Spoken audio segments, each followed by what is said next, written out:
ليه ما ينظر هذا اللي راح على المحل وقال ما زبطت معي، انه ما زبطت معي لاني توكلت على الله كان فيها شر. هيك الرؤية. هكذا ينظر المؤمن الى جميع احوال دنياه.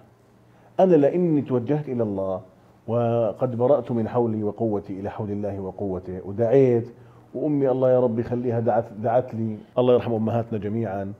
هكذا بسبب هذا الدعاء وهذه الصلاة وهذه الاستخارة الله صرف عنك شرا ظننته أنت خيرا. إذن هو مش عارف حاله متوكل ولا لا.